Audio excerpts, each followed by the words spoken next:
I'm going to show you guys how to make the exploded view. We've already made the assembled view, and then just how to pop it onto a drawing page. And I am recording this for other people that are at home. So the exploded view and this, in Autodesk Inventor, they call this a parts list, and a lot of people might call it a parts list. Inside Onshape, they call this the bill of materials, or BOM. So I may call this the parts list, but just know that in Onshape and menus, they call it a bill of materials. So how do we do this? We're going to go into the assembly, and we're basically making a variation of the assembly. So I'm going to go into my assembly tab. Okay? And then when I'm inside my assembly tab, there's these little handles over on the left, kind of like when we're on the drawing sheets that you can pull over, right? So if we click on these buttons, the first one is the BOM table, or bill of materials. And this is where, like, by default, you're not going to have probably the name field. I think they had the part number. Okay?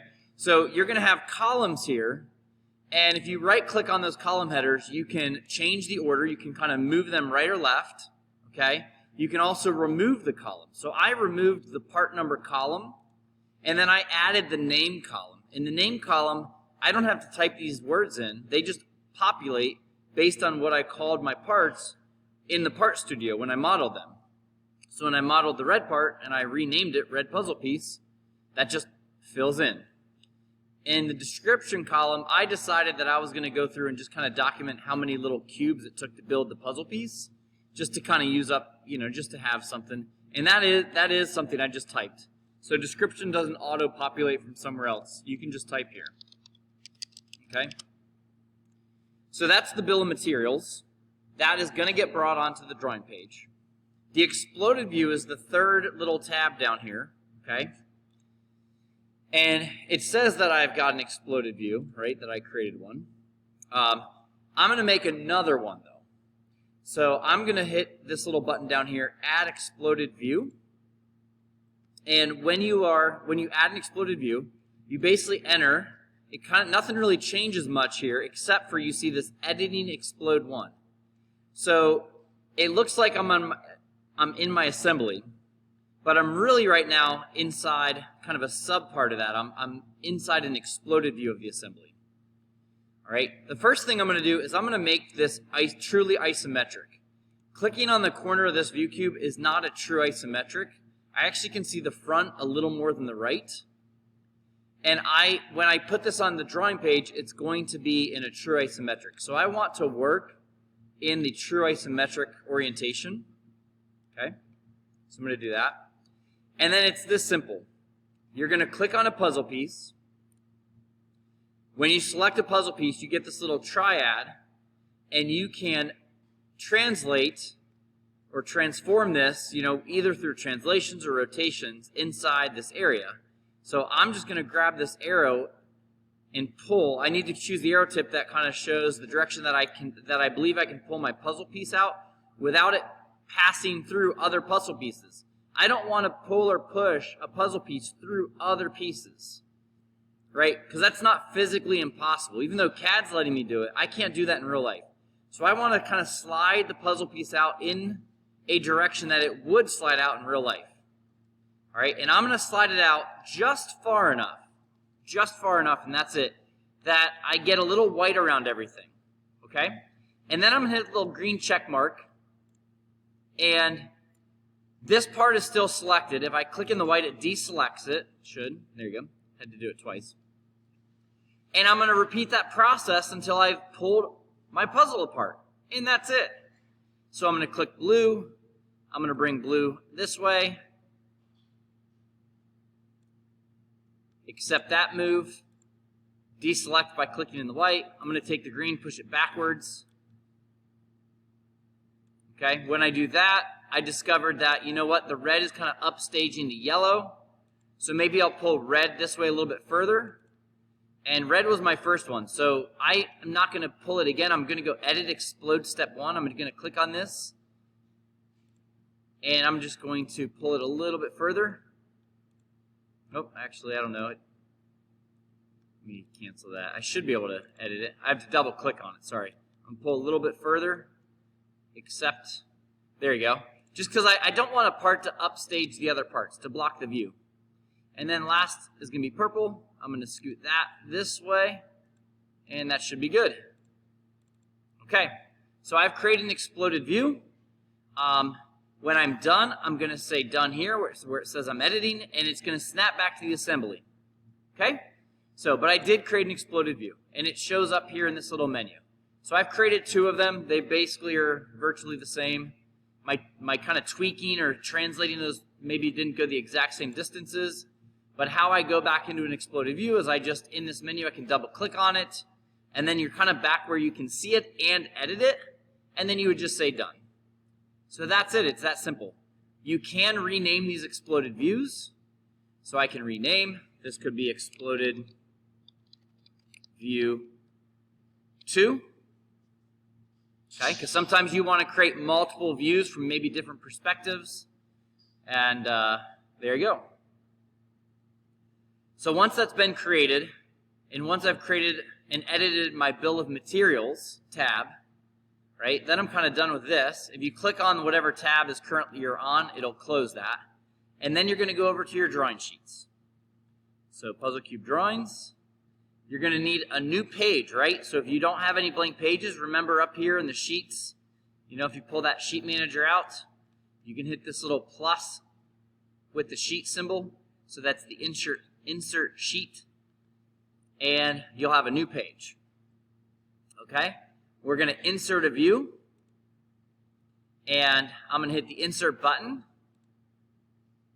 And then I don't want to go look in my part studios. I want to look in the assemblies. The exploded view is part of the assemblies.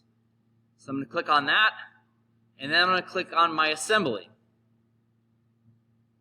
Okay? And when the assembly pulls up, give it a second, okay, just to generate preview, you will see this menu that I have some choices. One of the choices is, right, the explode position.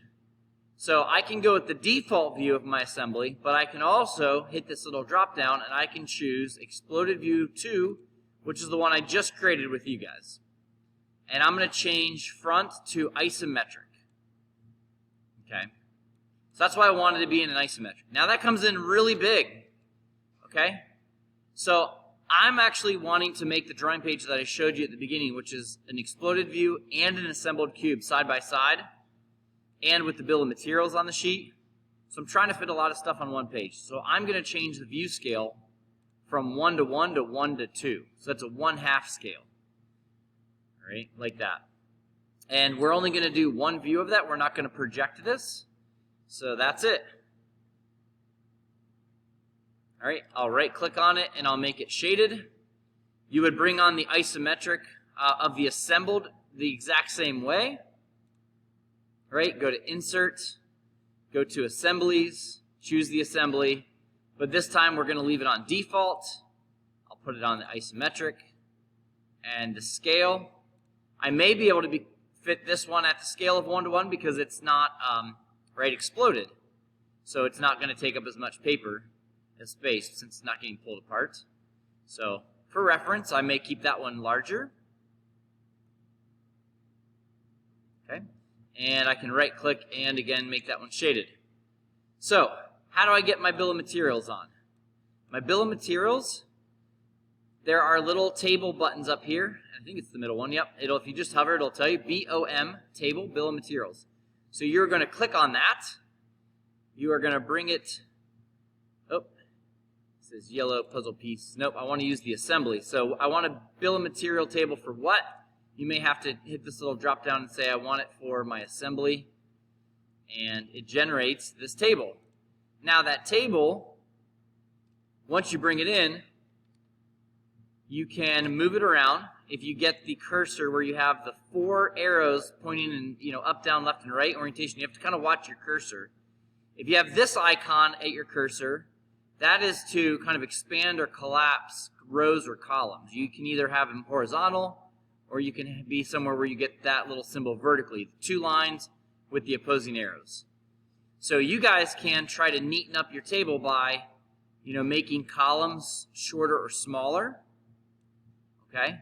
If for some reason the text was wrapping and it's like that, right? That takes up a lot of room.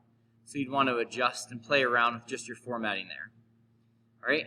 And then generally we kind of take this and scoot it and put it in the corner. Okay? And then the very last thing is, this is when we talked about, that people may not know when they read instructions for a product what a part is actually called. So in the description, they see names, and they look at a pile of parts, but they can't connect the parts with the names in the instructions. This is the view that helps connect the instructions and the words with the pictures of the parts. So when somebody sees, hey, you've got to use the whatchamacallit, and they're like, I have no idea what that whatchamacallit is, this is the kind of drawing that would help them. They could look up in the bill of materials and find whatchamacallit and find out that it's part number 4, item number 4, and then they could look up here and find out which item's for. Oh, well, how am I going to find out which item's for? You're going to use little callouts, okay, just to the left of where the bill of material table is. There's this little, kind of looks like a lollipop or a balloon, okay? Inventor calls them balloons. So that, if you click on it, you're going to go attach to a part, okay, kind of get the edge to highlight. Click once and pull away, and then click again. And it auto-populated a 4, and if I look down here, item number 4 was my purple puzzle piece. So it's already doing and generating all that for me. So I don't have to think of the numbers in the table. It's going to generate the item numbers, and it's automatically going to fill in these callouts or balloons with the appropriate number. Okay? So I can add these balloons and have all my parts documented. Now my yellow one is a little awkward because that one was really built with like 2 different which way do I want to go? I really like trying to get all my arrows like as parallel as possible with each other. It just looks neater that way. But it's not going to be perfect. So anyway, yellow is kind of awkward because I don't have a way, since it is not one part. It won't view it here. Even though I made an assembly of it, I can't get it to view yellow as a full thing, to call it one item. So it's always going to view it here as multiple items if you had to build a part like I did. So anyway, that's it. So that is the assembled and exploded view page. Bill of materials, callouts, exploded view. That's how you do it.